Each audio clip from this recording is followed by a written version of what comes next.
ಅಪ್ಪ ಅಪ್ಪ ಅಪ್ಪ ಏನಾಯ್ತು ಭವಾನಿ? ಅಲ್ಲಿ ಆರ್ತಿ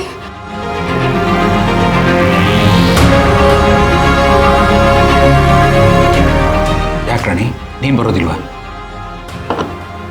ಏನ್ರಿ ಅವಳು ಗೋಳು? ದಿನಕ್ಕೊಂದು ನಾಟಕ ಮಾಡ್ತಾಳೆ. ದಿನ ಸಾಯೋರ್ಗಳವ್ರು ಯಾರು? ನೋಡ್ರಾಣಿ, ಈಗ ನೀನು ಬರದೆ ಹೋದರೆ ಮನೆಯವ್ರ ದೃಷ್ಟಿಯಲ್ಲಿ ಕೆಟ್ಟವಳಾಗಿ ಕಾಣ್ತೀಯ. ಸುಮ್ಮನೆ ಬಾ. ನಿಮ್ದೊಳ್ಳೆ ಸರಿ. ಅವ್ರು ಹಾಗೆ ಹೇಳ್ತಾರೆ ಹೀಗೆ ಹೇಳ್ತಾರೆ ಅಂತಾನೆ ಬದುಕ್ತಿರಲ್ಲ. ನಿಮಗೋಸ್ಕರ ನೀವು ಯಾವಾಗ್ಲೂ ಬದುಕ್ತೀರಾ? ಮಗ ಸತ್ತು 8 ದಿನ ಆದರೂ ಮಗ ಸತ್ತಿದ್ದಾನೇನೋ ನಂಬಿಕೆನೇ ಇಲ್ಲ ಅವಳಿಗೆ.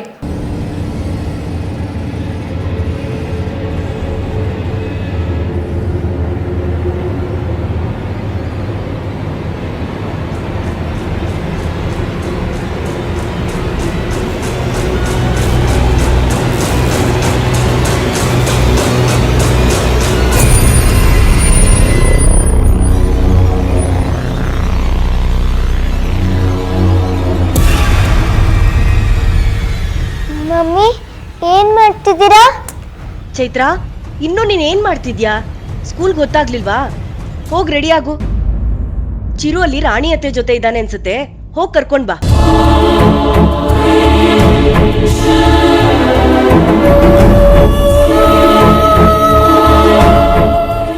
ನಾನು ಮೊದಲೇ ಹೇಳಿದೆ ಇದು ಹುಚ್ಚಕ್ಕೆ ತಿರುಗತ್ತೆ ಅಂತ. ಈಗ ನೋಡಿ. ಹೋಗು ಕಂದ, ಬೇಗ. ಅವನಿಗಿನ್ನೂ ತಿಂಡಿ ತಿನ್ನಿಸ್ಬೇಕು, ರೆಡಿ ಮಾಡಬೇಕು. ಹೋಗು, ಬೇಗ ಕರ್ಕೊಂಡು ಬಾ.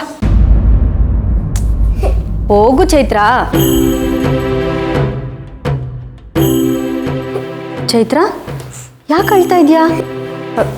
ಚಿರು ಬೈದ್ನಾ? ಹೋಗ್ಲಿ ಬಿಡು ಕಂದ, ಅವ್ನು ನಿನ್ನ ತಮ್ಮ ಅಲ್ವಾ, ಎಷ್ಟೇ ಆಗಲಿ. ಹಾಂ, ಅಳ್ಬಾರ್ದು. ಹೋಗಿ ಕರ್ಕೊಂಡು ಬಾ, ಹೋಗು.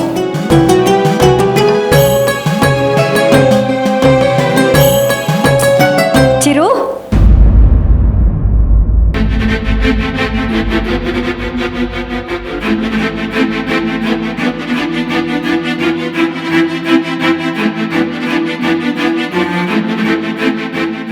ಏನ್ ಮಾಡ್ತಿದ್ಯಾ ಆರತಿ? ರೀ, ಅದು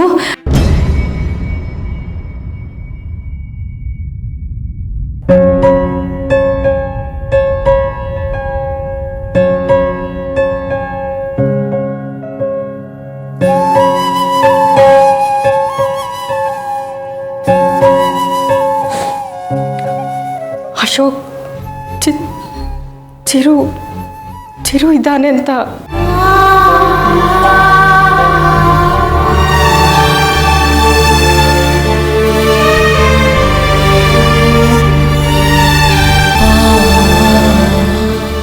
ಏನಾಯ್ತು?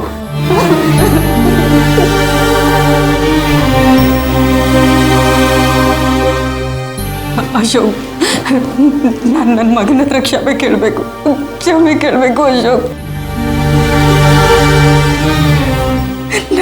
ನನ್ನ ಮೇಲೆ ಕೋಪ ಮಾಡ್ಕೊಂಡಿದ್ದಾನೆ ಅಶೋಕ್, ಕೋಪ ಮಾಡ್ಕೊಂಡಿದ್ದಾನೆ.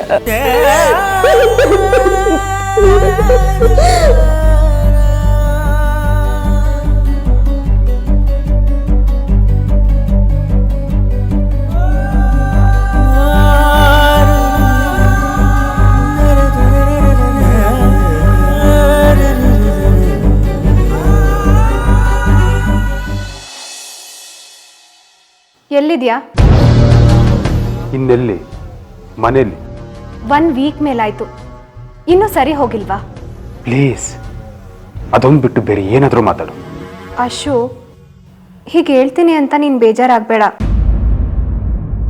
ನಿಮ್ಮನೆ ಇವತ್ತಿನ ಪರಿಸ್ಥಿತಿಗೆ ಕಾರಣನೇ ನಿನ್ನ ಹೆಂಡತಿ ಆರತಿ.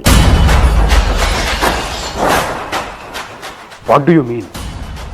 ಜಸ್ಟ್ ಥಿಂಕ್ ಅಶು, ಅವಳಿಗೆ ಕಾರ್ ಡ್ರೈವ್ ಮಾಡೋಕ್ಕೆ ಬರಲ್ಲ ಅಂತ ಗೊತ್ತಿದ್ರು ಯಾಕೆ ಡ್ರೈವ್ ಮಾಡೋ ಸಾಹಸ ಮಾಡಬೇಕಾಗಿತ್ತು? ಜೋರಾಗಿ ಮಳೆ, ಗುಡುಗು, ಮಿಂಚು ಎಲ್ಲ ಬರ್ತಿತ್ತು. ಎಕ್ಸ್ಪರ್ಟ್ ಡ್ರೈವರ್ಸೇ ಕಾರನ್ನು ಸೈಡಿಗೆ ನಿಲ್ಲಿಸ್ತಾರೆ.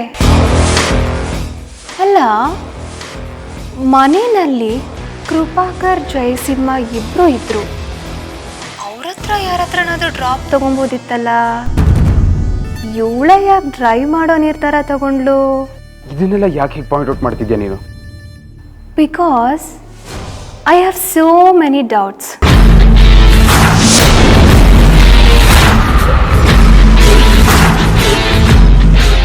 ನಿನ್ನ ಮಗನ ಸಾವಿಗೆ ಕಾರಣ ಆಗಿರೋ ಅವಳನ್ನ ಎಲ್ಲಿಡಬೇಕೋ ಅಲ್ಲಿಡು.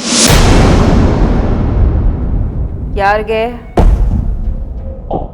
ಆರತಿ ಅಮ್ಮವ್ರಿಗೆ.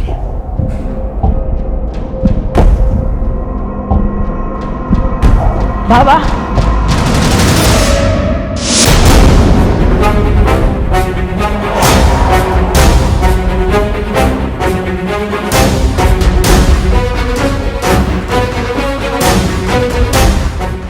ಯಜಮಾನ್ರೆ, ಪೊಲೀಸ್ನವ್ರು ಬಂದಿದ್ದಾರೆ.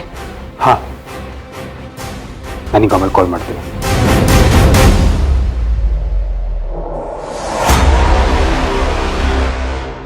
S inspector. Mister Ashok, car ಬಿದ್ದ ಜಾಗನೆಲ್ಲ ಮಹಾಜರ್ ಮಾಡಿದ್ವಿ. ಕೆಲವು ವಸ್ತುಗಳನ್ನ ನಿಮಗೆ ಕೊಟ್ಟೋಗೋಣ ಅಂತ ಬಂದೆ. ಅದನ್ನು ಕೊಡಿ.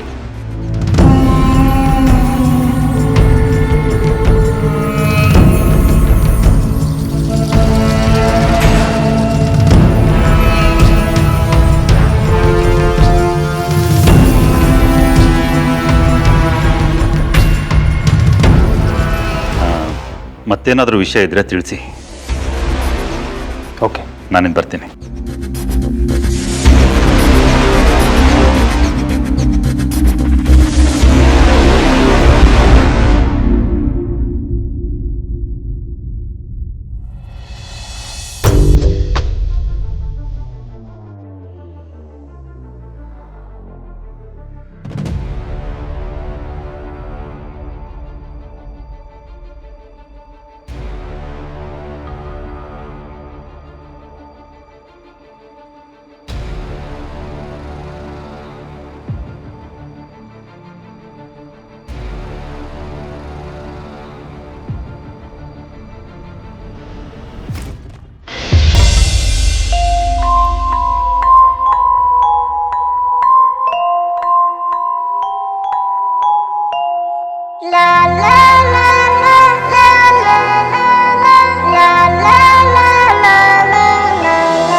ನಂಗದೆಲ್ಲ ಗೊತ್ತಿಲ್ಲ, ಬೇಕು ಅಂದ್ರೆ ಬೇಕು. ಅಲ್ಲ ಚಿರು, ಈಗಾಗಲೇ ನಿಮಗೆ ಸಾಕಷ್ಟು ಹಣ್ಣು ತಂದ್ಕೊಟ್ಟಿದ್ದೀನಲ್ವಾ, ಇವಾಗ ಇದ್ಯಾಕೆ ಬೇಕು? ನಂಗದೆಲ್ಲ ಗೊತ್ತಿಲ್ಲ, ಚಟ್ಪಟ್ ಅಂತ ಸೌಂಡ್ ಮಾಡೋ ಪೆನ್ ಬೇಕು. ಸರಿ ಆಯ್ತು, ತಂದು ಕೊಡ್ತೀನಿ.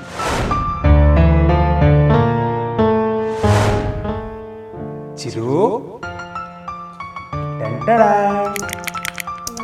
ಥ್ಯಾಂಕ್ ಯು ಪಪ್ಪಾ.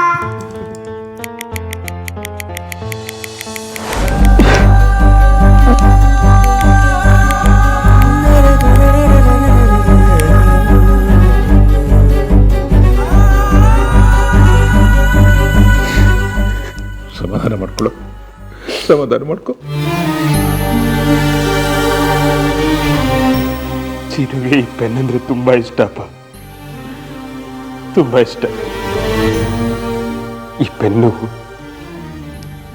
ಈ ಶಬ್ದ, ಪಿಯಾನೋ, ನಮ್ ಚಿರು ನೆನಪು ಇದ್ರಲ್ಲೇ ಉಳ್ದೋಯ್ತಮ್ಮ, ಇದ್ರಲ್ಲೇ ಉಳ್ದೋಯ್ತು. ಚಿರು, ಈ ಪಾಪಿ ತಾಯಿನ ಕ್ಷಮಿಸ್ಬಿಡು ಕಂದ, ಕ್ಷಮಿಸ್ಬಿಡು. ಆದರೆ ಈ ಮಮ್ಮಿಗೆ ನಿನ್ನ ಮೇಲೆ ಪ್ರೀತಿ ಇಲ್ಲ ಅಂತ ಮಾತ್ರ ಅನ್ಕೋಬೇಡ ಕಣೋ, ಅನ್ಕೋಬೇಡ. ನೀನು ನನ್ನ ಪ್ರಾಣ ಕಣೋ, ನನ್ನ ಪ್ರಾಣ.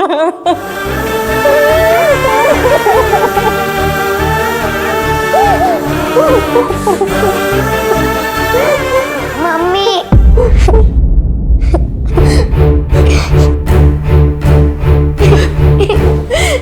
ಚೈತ್ರ, ಮಮ್ಮಿ, ಚಿರುನ ಎಲ್ರೂ ಮಿಸ್ ಮಾಡ್ಕೋತಿದ್ದಾರೆ. ನನ್ಗೇನಾದ್ರೂ ಉಳ್ಕೋಬೇಕಿತ್ತಲ್ವಾ ಮಮ್ಮಿ? ಇಲ್ಲ ಚೈತ್ರ, ಹಾಗೆಲ್ಲ ಮಾತಾಡ್ಬೇಡ, ಹಾಗೆಲ್ಲ ಮಾತಾಡ್ಬೇಡ.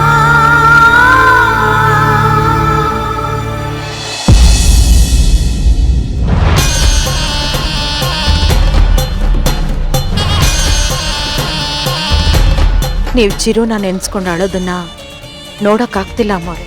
ಏನ್ ಮಾಡ್ಲಿ ಮಾತಂಗಿ, ನನ್ನ ಮಗ ನನ್ನಿಂದಾಗಿ ಸತ್ತೋದ.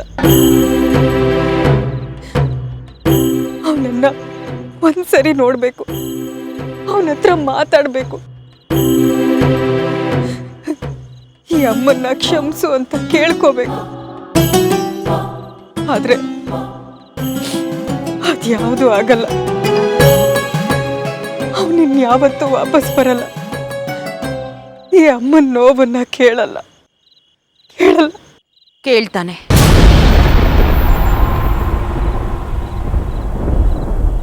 ನೀವು ನಿಮ್ಮ ಮಗನ ಜೊತೆ ಮಾತಾಡಬಹುದು. ಇಲ್ಲಿಂದ 270 ಕಿಲೋಮೀಟರ್ ದೂರದಲ್ಲಿ ಒಂದೂರಿದೆ, ಪೆರನುಗುಟ್ಟ ಅಂತ. ಅದು ಆತ್ಮಗಳ ಊರು. ಅಲ್ಲೊಂದು ಪಾಳು ಬಿದ್ದ ದೇವಸ್ಥಾನ. ನೀವು ಮನೆಯಿಂದ ಹೋಗೋವಾಗಲೇ ನಿಮ್ಮ ಮಗನ ಅಸ್ಥಿ ತಗೊಂಡು ಹೋಗಬೇಕು. ದೇವಸ್ಥಾನದ ಹೊರಗಡೆನೆ ಅಸ್ಥಿ ಇಟ್ಟು ಆಮೇಲೆ ದೇವಸ್ಥಾನದ ಒಳಗಡೆ ಹೋಗಬೇಕು. ನೀವು ದೇವಸ್ಥಾನದ ಒಳಗಡೆ ಹೋದ್ಮೇಲೆ ಬಾಗಿಲು ಹಾಕ್ಕೋಬೇಕು. ಒಂದು ಸಲ ಬಾಗಿಲು ಹಾಕಿದ್ಮೇಲೆ ಯಾವುದೇ ಕಾರಣಕ್ಕೂ ಬಾಗಿಲನ್ನ ತೆಗಿಬಾರ್ದು. ಸರಿಯಾಗಿ 12 ಗಂಟೆಗೆ ಅಲ್ಲಿ ಆತ್ಮಗಳು ಬರ್ತವೆ. ಆತ್ಮಗಳು ನಿಮ್ಮ ಹತ್ರ ಬಾಗಿಲು ತೆಗಿ ಅಂತ ಬೇಡ್ಕೊಳ್ತವೆ, ಕೂಗಾಡ್ತವೆ, ಕೆಟ್ಟದಾಗಿ ಕಿರ್ಚಾಡ್ತವೆ. ಅವುಗಳ ಕೂಗಾಟಕ್ಕೆ ಎದೆ ಬಡಿತಾನೆ ನಿಂತೋಗೋ ಹಾಗೆ ಭಾಸವಾಗತ್ತೆ. ಆದರೆ ಹೆದರಬಾರ್ದು, ಧೈರ್ಯದಿಂದ ಮಗನ್ನ ಕರಿಬೇಕು. ಆಗ ಅಲ್ಲಿಗೆ ನಿಮ್ಮ ಮಗನ ಆತ್ಮ ಬರುತ್ತೆ. ನಿಮ್ಮ ಮಗನ ಹತ್ರ ಕ್ಷಮಾಪಣೆ ಕೇಳಿಕೊಂಡು ನಿಮ್ಮ ಮನಸ್ಸನ್ನ ಹಗುರ ಮಾಡ್ಕೊಳ್ಳಿ ಅಮ್ಮವ್ರೆ. ನನ್ನ ಮಗ ನನ್ನ ಚಿರು ಕಾಣಿಸ್ತಾನ? ಇಲ್ಲ, ಅವನ ಧ್ವನಿ ಮಾತ್ರ ಕೇಳಿಸುತ್ತೆ. ಆತ್ಮಗಳು ದೇವಸ್ಥಾನದ ಹೊರಗೆ ಇರುತ್ತೆ. ಅವುಗಳಿಗೆ ದೇವಸ್ಥಾನದ ಒಳಗಡೆ ಪ್ರವೇಶ ಇಲ್ಲ. ಅಮ್ಮವ್ರೆ, ನಾನು ಹೇಳೋ ಮಾತನ್ನ ಗಮನ ಇಟ್ಟು ಕೇಳಿಸ್ಕೊಳ್ಳಿ. ನೀವು ಆತ್ಮ ಜೊತೆ ಮಾತಾಡುವಾಗ ಅದು ನಿಮ್ಮನ್ನ ಕೆರಳಿಸಬಹುದು, ಬೇಡ್ಕೋಬಹುದು, ಕಣ್ಣೀರು ಹಾಕ್ಬೋದು. ಆದರೆ ಯಾವುದೇ ಕಾರಣಕ್ಕೂ ಮುಚ್ಚಿದ ಬಾಗಲನ್ನ ತೆಗಿಬಾರ್ದು. ಬೆಳಗ್ಗಿನ ಸೂರ್ಯ ಮೂಡೋವರೆಗೂ ನೀವು ಹೊರಗೆ ಬರಲೇಬಾರ್ದು. ವಾಪಸ್ ಬರುವಾಗ ಯಾವುದೇ ಕಾರಣಕ್ಕೂ ಹಿಂದೆ ತಿರುಗಿ ನೋಡಬಾರ್ದು. ಈ ಕೆಲಸ ಚಿರು ಶ್ರಾದ್ದ ಆಗಕ್ಕೆ ಮುಂಚೆ ಆಗಬೇಕು. ಆಮೇಲಾದ್ರೆ ಪ್ರಯೋಜನ ಇಲ್ಲ. ನೀವು ಹೋಗೋ ವಿಷಯ ಮನೆಯವ್ರಿಗೆ ಯಾರಿಗೂ ಹೇಳಬೇಡಿ. ಹೇಳಿದ್ರು ಅವ್ರು ನಂಬಲ್ಲ. ನೀವೊಬ್ಬರೇ ಹೋಗಬೇಕು.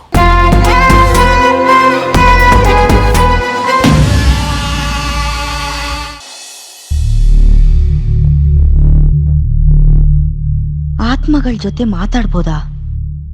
ಆ ರೀತಿ ದೇವಸ್ಥಾನ ಇರೋದಕ್ಕೆ ಸಾಧ್ಯನಾ? ಮಾತಂಗಿ ನನ್ನನ್ನ ಸಮಾಧಾನ ಮಾಡೋದಕ್ಕೋಸ್ಕರ ಹೇಳ್ತಿದ್ದಾಳೆ. ಗೊತ್ತಿಲ್ಲದೆ ಹೋಗೋದು ಸಮಸ್ಯೆ ಆಗ್ಬೋದಾ? ಮಗನ್ನೇ ಕಳ್ಕೊಂಡ್ಮೇಲೆ ಕಳ್ಕೊಳ್ಳೋದಕ್ಕೆ ಇನ್ನೇನು ಉಳಿದಿದೆ? ನಾನು ಕ್ಷಮೆ ಕೇಳಬೇಕು ಅಂದ್ರೆ ಅಲ್ಲಿಗೆ ಹೋಗ್ಲೇಬೇಕು. ಊಟ ಮಾಡಿಲ್ವಾ? ಏನಾದರೂ ಸಮಸ್ಯೆನಾ? ದುಡ್ಡೇನಾದರೂ ಬೇಕಿತ್ತಾ? ನಾನು ಪ್ರೀತಿಯಿಂದ ಕೇಳಿದ್ರೆ ನಗ್ತೀಯಲ್ಲ, ನಾನು ನಿಜವಾಗ್ಲೂ ಕೇಳ್ತಾ ಇದ್ದೀನಿ. ಏನಾದರೂ ಸಮಸ್ಯೆ ಇದ್ರೆ ಹೇಳು. ನನಗೇನು ಸಮಸ್ಯೆ ಇಲ್ಲ. ಏನು ಕೇಳಬೇಕು ಅಂತಿದ್ದೀರೋ ನೇರವಾಗಿ ಕೇಳಿ, ಪರವಾಗಿಲ್ಲ. ಅಲ್ಲ, ಆರ್ತಿ ಎಲ್ಲಿಗೋ ಹೋಗಬೇಕು ಅಂತ ನಿನ್ನನ್ನು ಕೇಳ್ತಾ ಇದ್ಲು. ಅವಳು ಎಲ್ಲಿಗೆ ಹೋಗ್ಬೇಕಂತೆ? ಇದನ್ನ ನೀವು ಆರತಿ ಅಮ್ಮವ್ರ ಹತ್ರನೇ ಕೇಳ್ಬೋದಿತ್ತಲ್ಲ.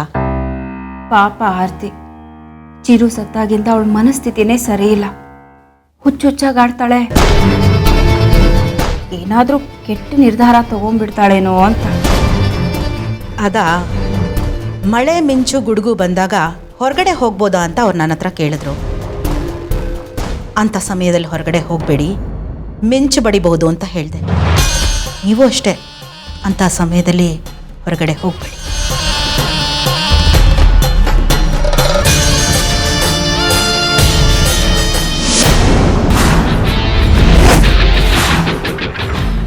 ಎಷ್ಟು ದುರಹಂಕಾರ ಇವಳಿಗೆ.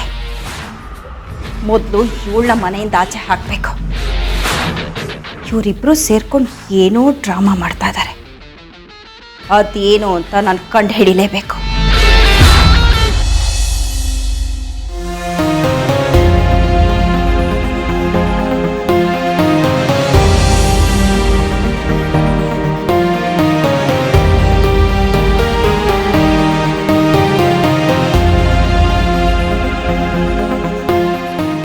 ಏನು ನಿರ್ಧಾರ ಮಾಡಿದ್ರಿ?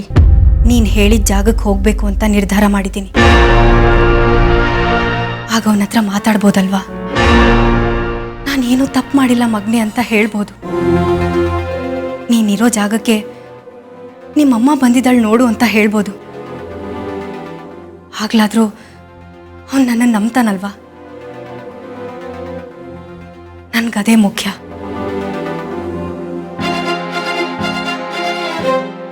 ನಾನು ಹೋಗಬೇಕು ಅಂತ ನಿರ್ಧಾರ ಮಾಡಿದ್ದೀನಿ. ನನ್ನನ್ನು ಯಾವ ಶಕ್ತಿನೂ ತಡೆಯೋದಕ್ಕಾಗಲ್ಲ.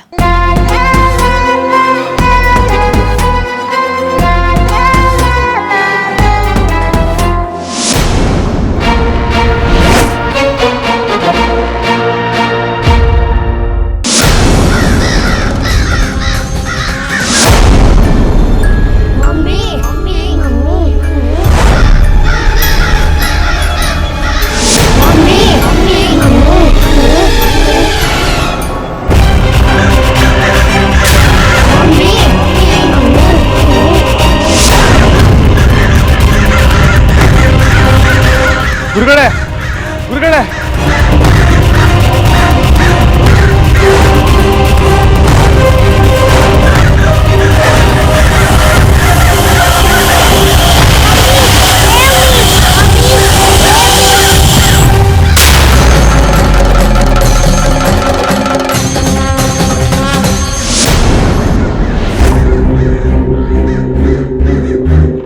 ಗುರುಗಳೇ, ಏನಾಗ್ತಾ ಇದೆ? ಏನಿದೆಲ್ಲ? ಮನುಷ್ಯ ತನ್ನ ಹಾಗೂ ದೇವರ ಮಧ್ಯೆ ಒಂದು ನಂಬಿಕೆಯಲ್ಲಿ ಬದುಕ್ತಾನೆ. ಆ ದೇವರು ನನಗೆ ಏನನ್ನೋ ಹೇಳಕ್ಕೆ ಬಯಸ್ತಾ ಇದ್ದಾನೆ, ಆದರೆ ಏನು ಅಂತ ಗೊತ್ತಾಗ್ತಾ ಇಲ್ಲ. ನಡೆಯುತ್ತೆ, ಏನೋ ಒಂದು ಭಯಂಕರವಾದ ನಡೆಯುತ್ತೆ.